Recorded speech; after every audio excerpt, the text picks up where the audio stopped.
Everybody, welcome, and it's good to be back on this Thursday. Hopefully, everybody's doing well. Today, we're going to be doing things a little bit differently. It's not a We're not studying the Bible itself, but we are studying about the Bible. We're studying about some things related to it. And I think of this as more of a fun class. Uh, okay, Ronica says they're expecting load shedding, so hopefully that's not going to interfere with you guys. But if it does, sorry about that. I know just how that works, so sorry you guys are going through that right now. But anyway, we're going to be looking at maps. And how that helps us understand the Bible. Now, Brother Donahue commented just a little bit ago that the Bible is our only guide, and that's the truth. We need to make sure that we're not trusting maps more than we're trusting the Bible. Maps are only useful in as much as they're helping us see, helping us visualize what the Bible is saying about the places and helping us uh, understand things a little bit clearer. But I believe they do. They do help us understand things better. And it's not because they're adding information to the Bible, they're just showing it to us in a way that we can understand it a little bit better. So what is a map? Um, if you think about uh, a map, there's all kinds of different maps. There's even something that people call mind maps, which I don't know if it's really a map, but it's kind of the idea of trying to map out what you're thinking about something. So you start in one place and then you make all these connections. And so everything's connected. It's more of a web or a tree or whatever you want to call it, but in a sense, it's a map as well. But what we're talking about is a map of related to geography, so related to the world. And when we talk about maps, here we're looking in the background of this slide is a world map. It's a map of the whole world, and you may notice that there are some pretty big places on here, like Greenland up towards the top where it's white. That's a pretty big place, isn't it? Well, it's not actually that big. That's just what it looks like on the map. The reason for that, this little video here, I'll just show you a clip, but I think it helps explain why world maps aren't really accurate. Right? The world is round; it's not flat. Uh, and maps are flat. So when you take a round world and you try to put it into a flat uh, place, you're going to have to stretch it out. And so there's certain things that get distorted when you're trying to stretch that out. But uh, that really just applies to the map of the whole world. Mostly, when we zoom in on areas like we do when we study the Bible, it's pretty accurate. It's not very distorted, so that's not really something we have to worry about when we're talking about these maps that we're going to talk about. But there are different types of maps. There's something called a thematic map. You don't have to remember the terminology; it's fine. It doesn't matter. I don't know all the terms either. I think different people use different terms, but like this map in the background is not it's not an actual picture, right? It's not just somebody snapped a picture from outer space uh, of the world at night, because the world isn't at night at the same time all over the world, right? Because the Earth is round. That's why we have different time zones. That's why it's noon here and 7 o'clock in the evening in South Africa. But this is just showing you where all the lights are, where electricity is mostly installed throughout the world. And it's really helpful for something like that to communicate that type of information. We're going to see that used in not very much though when we study the Bible. We don't use those types of maps that much. One thing that we can do with maps is use it to get from one place to another. So seeing directions and distances between places. Here's a street map of Durban. This is from OpenStreetMap. So this is the type of map that most of us probably are most familiar with. Although today people use their GPS, which uses, has street maps on it, but we don't usually just look at the map that much anymore. But there's street maps. We don't really use street maps exactly when we study the Bible, but we can see relationships between places. We can use maps to understand an area on Earth a bit better. So there's something called relief maps, where I'm sure there's other terms that are used for this as well. But you see in this map in this book, this is Northeast America, but you see all the mountains in that area. The way that they drew this map out. Well, you wouldn't use this map necessarily to figure out which road to take somewhere, but it helps you to see the geography, like where are the lakes, where are the mountains, the coastline, all of that. You can see that really easily by looking at that type of a map. Here's one that's it was titled The Physiography of South Africa. I don't know all these terms, but that's just what it was called. And one thing that jumped out at me when I looked at this is Lesotho. So if you, let me just do this. So Lesotho right here, that is a lot of mountains. It's like they took all these mountains and just made a country around it. So I've never been there, but I can understand a bit more about it, that there's a lot of mountains there because of looking at this map. All right, so that's just one of the types of maps that we can do, and they can combine those things. You can see some of the roads on this map and cities and things to go along with seeing where the mountains are and that sort of thing.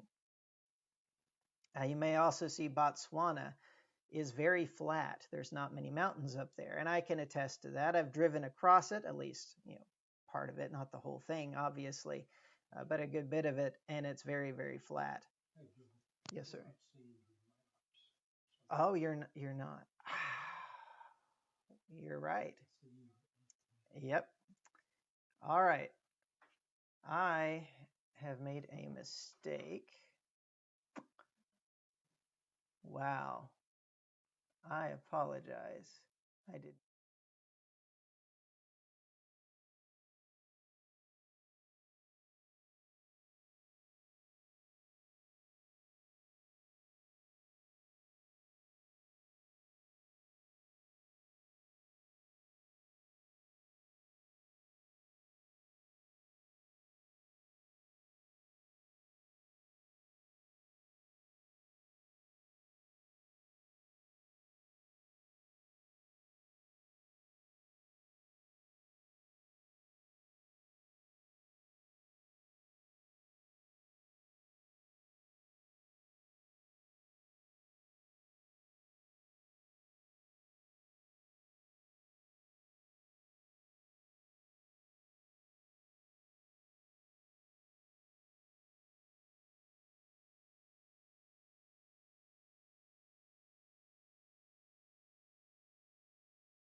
All right.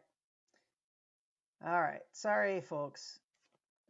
Brittany must not be watching because she's not sending me any messages. But thanks. Dad was letting me know that you guys couldn't hear me.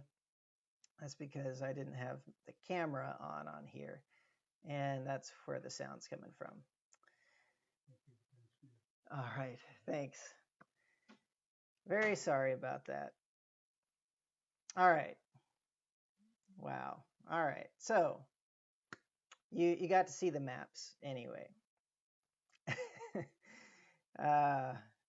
All right, so this map shows something that is useful in understanding some of the things in the Bible. It's not necessary, but it's useful. And can anybody tell me what this is a map of? What is this area in green called? Can anybody tell me that?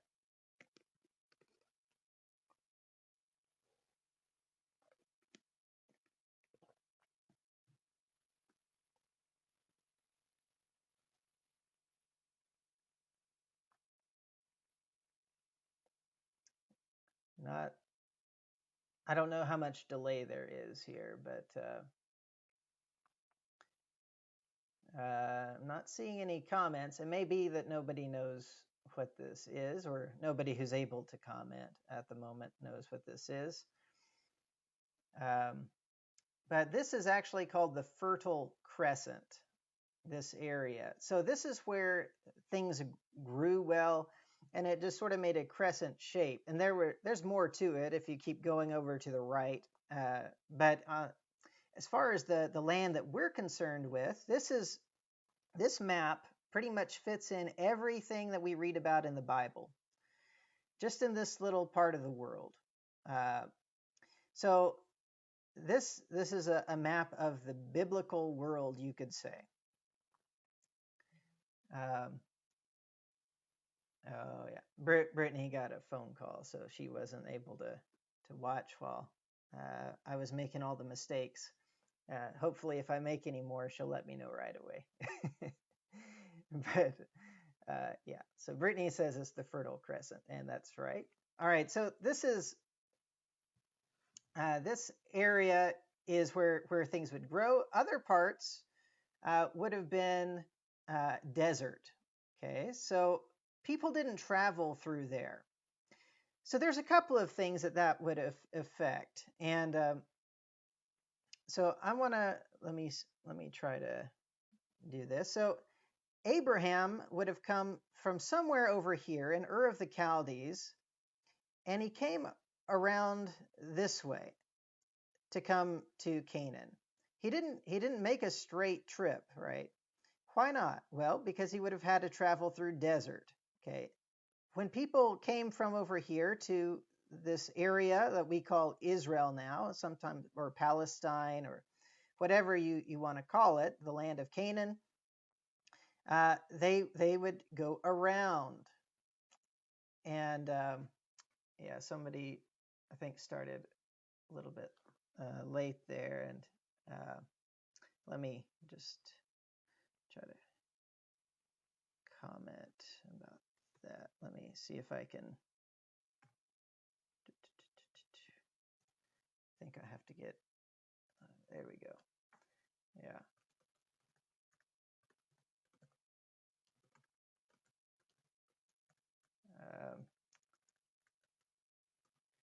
You will see the maps and not hear me for a while, but I eventually get it fixed. All right.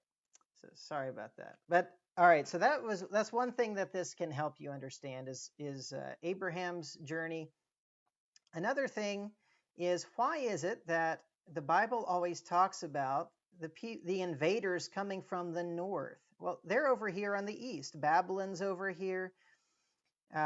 So why wouldn't that be the east? Why is that the north? Well, because they come around and down. They come from the north. All right. So and that's because of the Fertile Crescent, because of the way that's where you're going to find water. That's where you're going to find food for your troops and your animals. You don't travel across this huge desert. All right, so anyway, that just helps us understand some really simple things like that, not critical to your biblical understanding. And none of this is critical to understanding the teaching of the Bible, but it can help us understand some of the stories a little bit better. There's another type of map called a political map, and this is where you sort of break up maybe different countries, or in this case, the map of South Africa. Here's the different provinces, and you can see the former provinces there as well. But when we talk about the the biblical world, here's a map that I got off of BibleHistory.com that just shows very generally the nations that lived around Israel and where they would have been. And I'm not even sure that all of where they put the labels is necessarily completely accurate, but and that's one of the things you have to just understand about maps, especially historical maps. There's a lot of guessing sometimes about where things should go, and so but this is just gives you sort of a very general idea.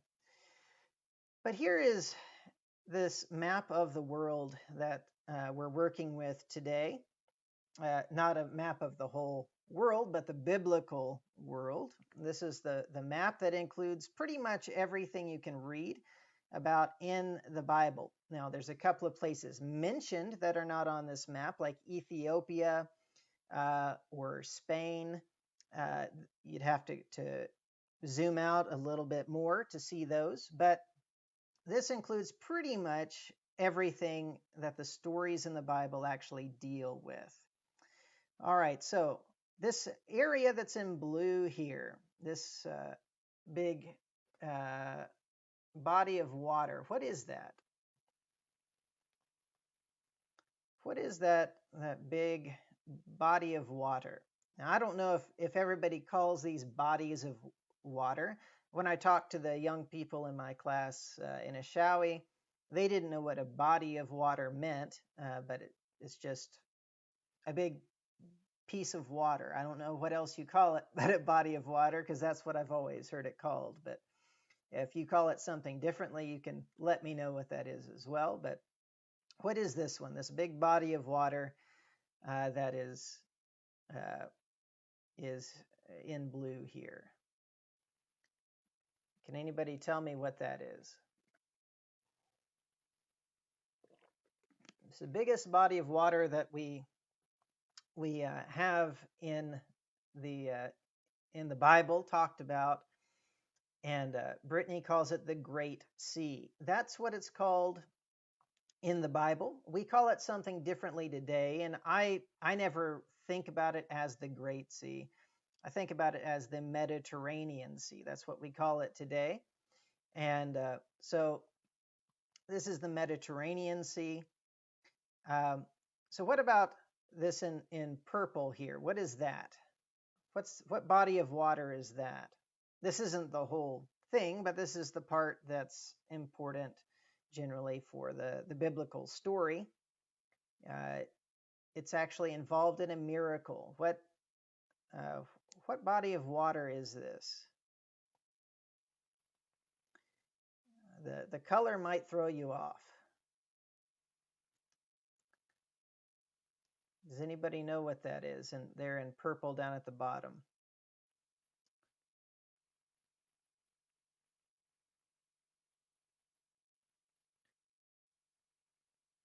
I know Brittany knows the answer to all of these, but she's trying to give everybody else a chance, I think, to answer. But this is actually the Red Sea.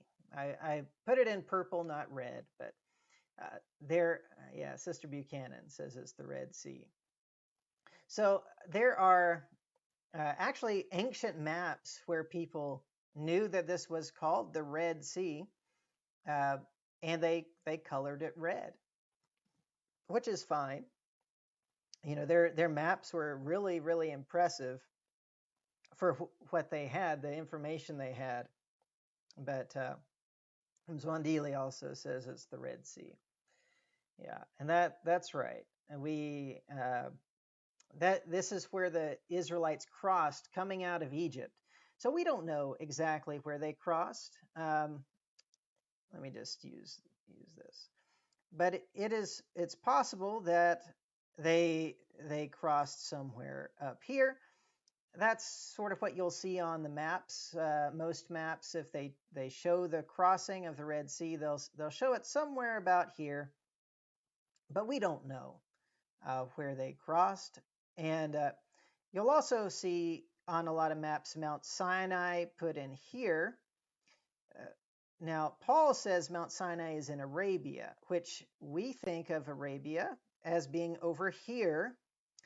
And so we don't actually know where Mount Sinai is. There are people who will tell you they know where Mount Sinai is, but don't believe them, okay?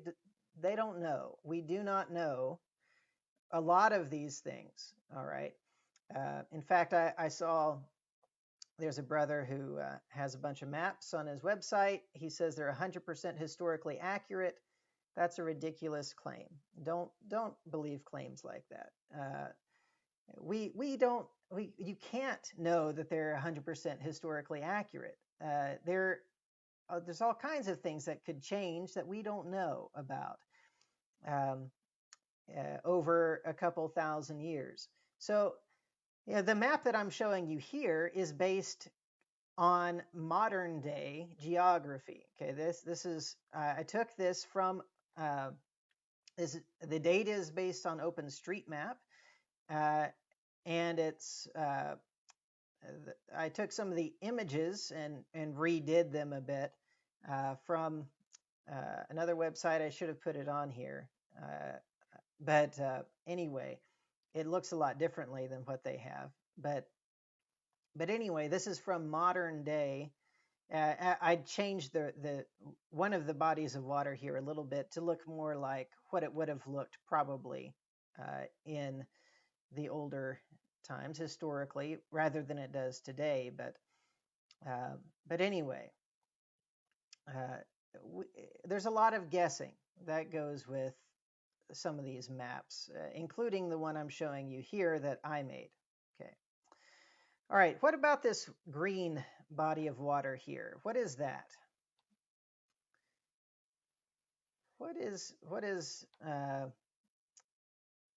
this one that is right here? What do we call that one? I saw Brother Prince Ramiera talking about this the other day.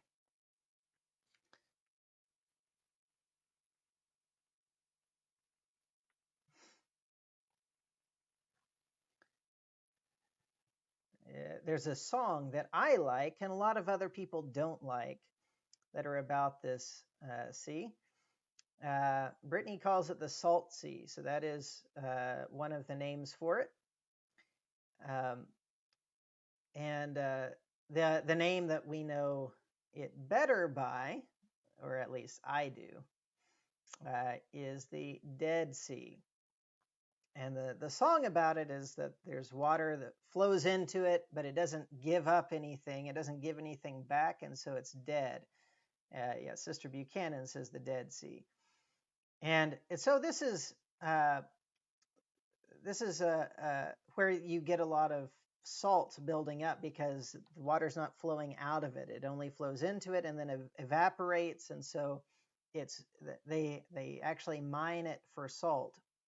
It looks a lot differently than this today because of they're getting all this salt out of it, and it just looks a lot different if you look at satellite photos of it.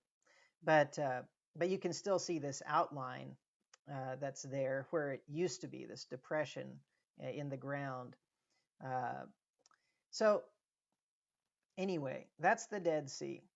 And then what about this little one right here, this one in blue? What is that? This one, the Dead Sea doesn't really come up in the Bible. Uh, we know of some things that were around the Dead Sea, and we use it for marking, for remembering where certain cities are as well. But it's not really mentioned, at least not much. But this one that's in blue, the smaller one, is mentioned quite a lot. So what is it? It has a few different names. I'm only gonna mention one name. I bet Brittany will put another name in there.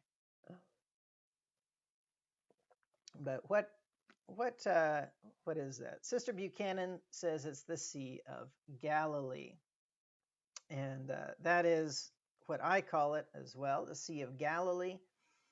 It's also called the Sea of Chinnereth, and there's another one that I can't think of right now. But yeah, that's the Sea of Galilee. All right, now there's some rivers as well, some pretty major rivers. So there's this one over here. What is this river? I know there's two parts that come down, but what is this river here? It's not mentioned by name in the Bible. It is mentioned, but it's just called the river, I think, or the Great River in Egypt. Okay, so that's in Egypt, and don't think that it's not there. If you refuse to believe that that river is there, then you might be in denial. But that is the Nile River. So that's not that important for you to know, but it is talked about in certain prophets in the Old Testament. Let's see. Oops. What did I do? It seems like, oh, yes, I labeled it. That's what I did. Okay, the Nile River. All right, now what about over here on the side? There's two great rivers, and these are important for a number of reasons in the biblical story. What are these? One of the reasons that these rivers are important is that the Garden of Eden was between these rivers. We don't know where, and we don't even know that the rivers were laid out the same way. The flood could have changed some of the geography. We don't really know, but we're told that it was between these rivers. And so that is the cradle of mankind, not Africa. I know people today like to say Africa and even South Africa sometimes. The cradle of mankind, it's not. So Brittany says it's the Tigris on top and the Euphrates on the bottom. Okay, so that's how she remembers which one is which, the Tigris and Euphrates. So the one on top, or farther over here, is the Tigris, and this is the Euphrates. All right, so those are important. The Euphrates is actually mentioned more. Sister Buchanan also got that, the Euphrates and Tigris. So the Euphrates is important because that's where a lot of the great cities were. Ur of the Chaldees, so the Chaldean area is over here. Babylon was in the Chaldean area as well. I believe, well, I'd have to look at it on a map. That's not my map. But I believe even Susa, which was the capital of the Medes and the Persians, was by the Tigris River, I think. But anyway, these are important rivers for that purpose. But a lot of the biblical story actually deals more with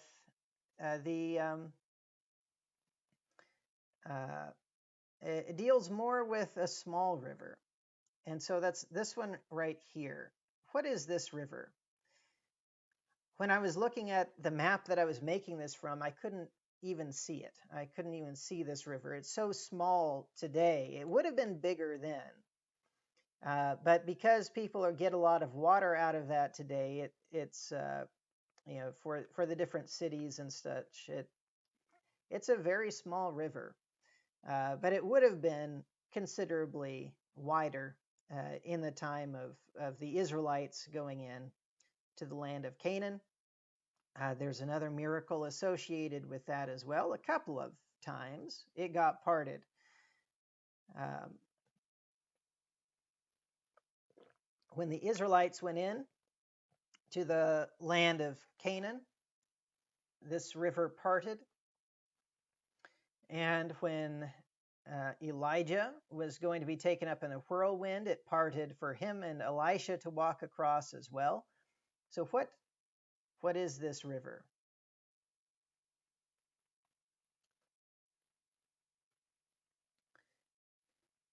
I think most people should know this one. Zwandile says it's the Jordan River, and that's correct. This is the Jordan River. So uh, it's not really that impressive, but for the people who lived around there, it was incredibly important. That was a big source of water. That's where John did his baptizing. There's a lot of importance around the Jordan River. All right, here is a political map, and we're zoomed in now on the area of Israel. And I didn't make a separate one here to have you tell me what the different regions were, but just to see. And again, this is guessing. I don't know exactly where the borders were between these areas. This is a guess, and looking at some other maps that showed it, but I don't know where they got their information of where the borders were. So this might have come down farther or gone up higher or whatever. I don't know. But this is generally how it was laid out. Galilee, the region of Galilee, was up here. Samaria was here. This is where people who were not Jews, but they were related to the Jews. They were the people brought in when the northern kingdom of Israel was taken out. There may have been intermarriage. They did adopt the religion of the northern kingdom of Israel, which they worshiped God, but not the way that he said to do it, not according to the law of Moses, even though they were living in the land governed by the law of Moses. And so they were people that the Jews did not get along with, but there were Jews living up here in Galilee and down here in Judea. So they had to go through Samaria to go back and forth. And Jesus went through Samaria fairly often.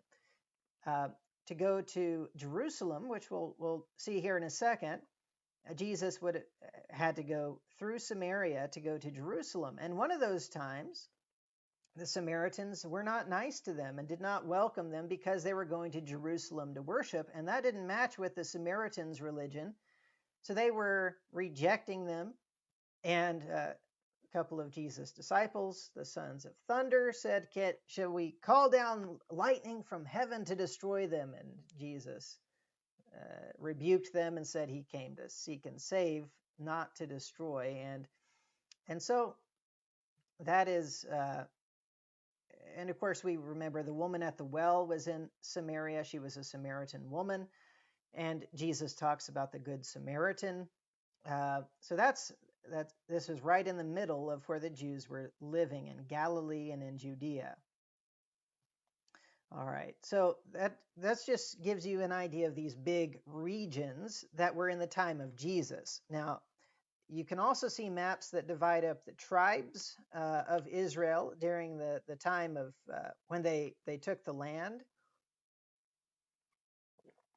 And that can sometimes help you understand some things as well. But again, I think there's a lot of guessing as to where the exact borders were. The Bible tells us, this is where their territory was, and that's why they can make these maps. And so it's laid out in the right order, but where the exact borders are, I don't know that there's enough detail to necessarily figure all that out. But of course, some people are a lot better at that sort of thing than I am. Uh, Here's some of the cities that were important in the time of Jesus. Of course, Jerusalem is the capital of Israel and the most important city in general. It's where Jesus was crucified, and uh, it is uh, so, yeah, this Jerusalem is right here. It is right just almost at the top of the Dead Sea. So when I talked about the Dead Sea helping us find places, that's one of them. So it's almost in the middle between the Dead Sea and the Mediterranean Sea. It's a little bit closer to the Dead Sea. And but then one of the things that you can notice maybe, and this is not totally accurate. I think they're even closer in than I have on this map. But Bethlehem and Bethany. Bethany is where Lazarus and his sisters, Mary and Martha, lived. And Jesus stayed there in the week, his last week of his life. He would go back and forth between Bethany and Jerusalem. Well, they were very, very close together. And if you notice, Bethlehem is also just about as close. It may not be quite as close as Bethany, but Bethlehem is where Jesus was born, very close to Jerusalem, but not actually in Jerusalem. So then, what is the city that Jesus actually grew up in? Where did Jesus grow up? And then, is that what is called his hometown a lot of the time? Is that where Jesus lived most of the time that we read about in the New Testament? His 3 years of ministry. Where did he live in Nazareth? Well, I guess I just gave you the answer there. He grew up in Nazareth. Is that where he lived most of the time?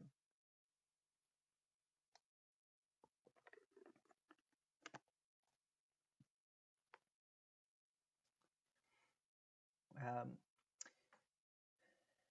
so one thing you might notice there is Nazareth is a little bit of a distance from the Sea of Galilee, isn't it?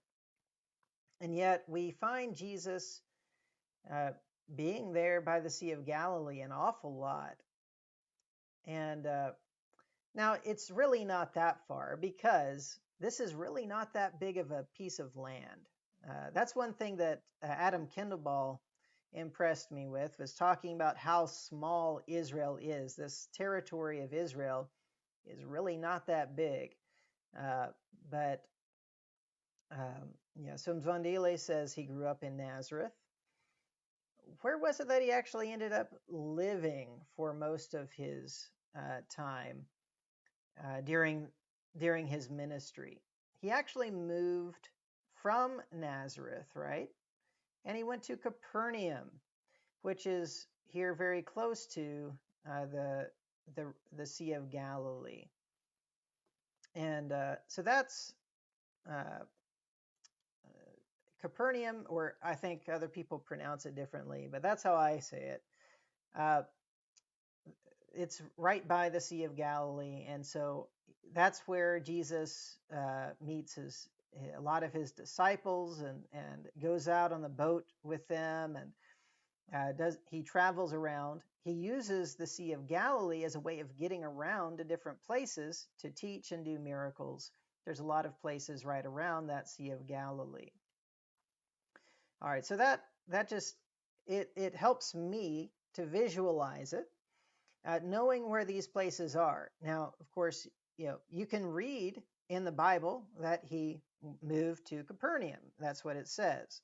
Now, if you just looked on a map and the map said he moved to Capernaum and the Bible didn't say that, well, you wouldn't trust the map, right? We listen to the Bible, but this visualizes it for us. It shows us where that was.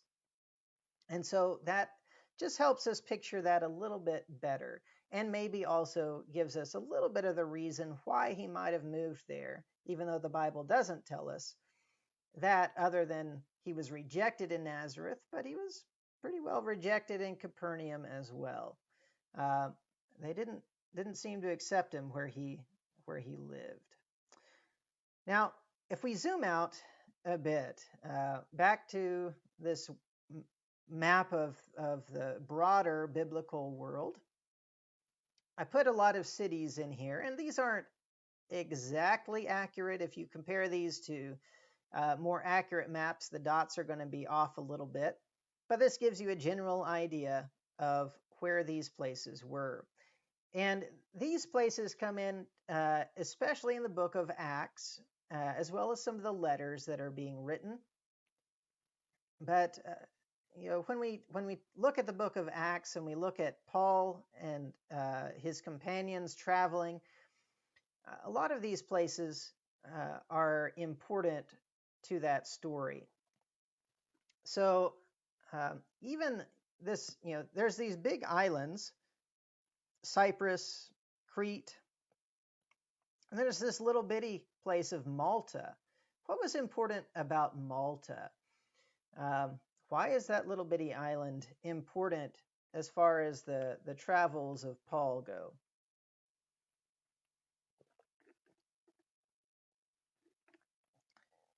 Okay, so I'm going to let you catch up with the delay and answer that, and I'm going to go on here. And one of the things that maps do is they just help us visualize the places where Paul went and how he traveled. You can read the names of the places, but it doesn't tell you that much to about how far it was or anything like that to really get an idea of where he went. You just know the names of the places. So here's one, his first trip. You see he went from Antioch. We call this the Syrian Antioch because there's another Antioch over here he goes to on that trip. And we call that the Pisidian Antioch because the region that it's in is Pisidia. And on some maps you can see that. And so he goes from Antioch to the island of Cyprus, to Salamis. He goes all the way across the island to Paphos.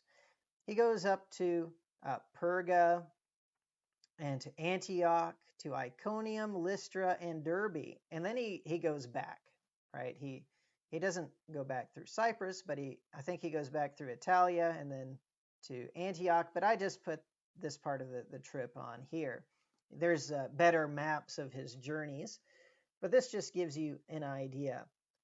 His second trip, he lets Barnabas take John Mark and go to Cyprus.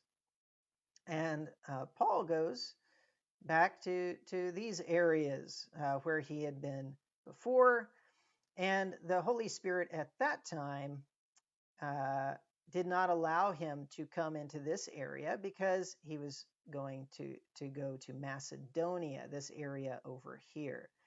Sister Buchanan says she thinks Paul was shipwrecked at Malta, and that is correct. That is where they got shipwrecked on their way to Rome when he was being taken for trial. And so that's why Malta is important. But yes, he comes over to Troas. That's where they pick up Luke, as far as that's where in the book of Acts he starts saying we instead of they. So Luke was writing. So when they travel from Troas, Luke is with them. They go to Philippi, to Thessalonica, to Berea, down to Athens and to Corinth, and then I don't have their return trip in here, but these are places that you can see. Wow, he traveled quite a ways out. He started off going here where he had been before, but he made quite a bit of a farther out trip on his second time around. And then there's there's other trips that you can look up maps about that will help you see those other things where he goes to Ephesus. As far as we know, it's never mentioned that he goes to Colossae. He may have been there at some point, but it seems like in the letter that he had not been there. But when he was in Ephesus, that's when all of Asia, that's this area here, not the Asia we think of today as the continent, but this area is called Asia Minor. We call it Turkey today. It's the country of Turkey, but then it was called Asia Minor.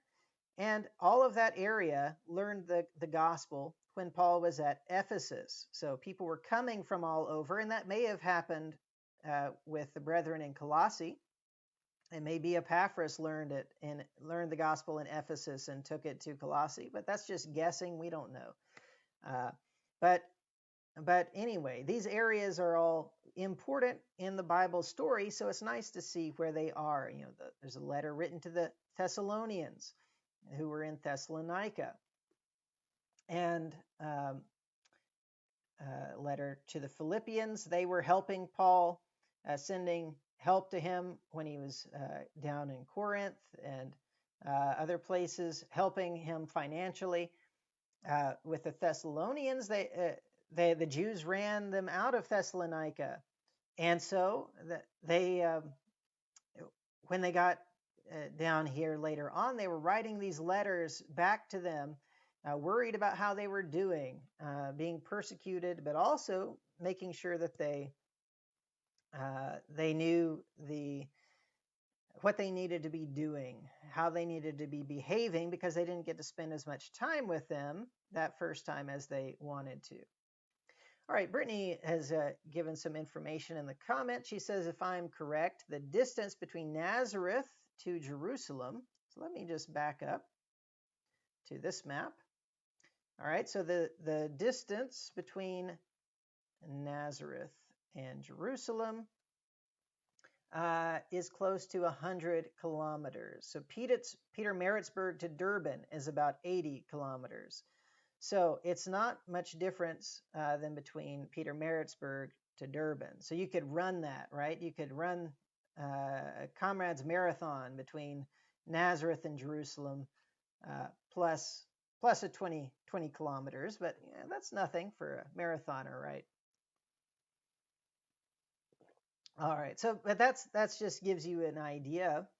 Thank you, Brittany, for that. That gives you an idea of the general distances there, and that's a lot of the territory of Israel, isn't it? So you think, well, that's just Petermaritzburg to Durban. Compared to all of South Africa, Israel is tiny, right? So it's very, very important to the history of our world, especially religiously, as far as God is concerned. This was the tiny area that he was using to bring his son into the world, to have his people there, and the gospel spread out from here to everywhere else. So that tiny piece of the world was so important. So thank you for that, Brittany. All right, that's pretty much what I had to talk about maps. Of course, if you have any specific questions about maps, you can ask me. I'm not a map expert, far from it. I know there's other people who can answer questions better than I can about a lot of things. But just remember that maps are tools. Some of them are more trustworthy than others. Some of them I like when they have a location, but they have a question mark by it. Like, we don't really know if this is where that city was. A lot of maps just put it there, and you think, oh, we know where that city was. But we don't know where a lot of these cities were. And so that's something to keep in mind when you are looking at maps. All right, next time, what we're going to try to do If I can, I think I'll have it all worked out. But Brother Buchanan from White River he's been teaching some lessons on the worship of the church. And so I've asked him to come on as a guest next week uh, to discuss some questions that I got from some of you about the worship of the church. And we're going to deal with this before we get into the series on Psalms. So one of the questions would be related to, is it right to worship, to listen to worship songs outside of the assembly that have instrumental music with them, or things like that? And so we're how about clapping in worship? Is that wrong? Is there anything wrong with that? We're going to try to talk about that and see what we can uh, find from the Bible about those things next time. So I hope you'll be able to join us for that. All right. I hope this was useful. I know it wasn't as it wasn't teaching you anything about your life, right? But hopefully it helps you just get a little bit of an idea of what maps can help you with in understanding the story of the Bible. But always remember, the Bible is what's right. Maps can be wrong. So don't just trust any map, but they can be useful. All right. Before we go, let's go ahead and say a prayer. Our Holy Father, we thank you for today. We thank you that you've given us your word, which is perfect and helpful in all things. And we're also thankful for the tools that men have made to help us understand places where we cannot go and things that we've never seen. And we're thankful that that you made all of this possible for us. We're thankful that you've given us our health. We pray that you'll be with those who are sick, that you would bless them and give them their health back. We pray that you'll be with our work for you, that we can reach others with your word, which is so powerful. We pray that it would continue to reach people and bring them to you through your Son. We pray this in his name. Amen. All right. Well, thank you very much, and hope everybody has a great rest of your week. And Lord willing, we'll be back on Tuesday, and hopefully it will be really a useful session.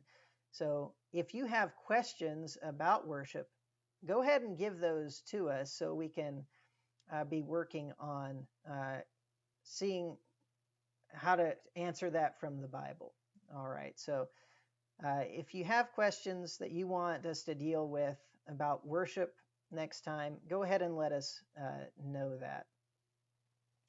And until then, have a great week. Bye.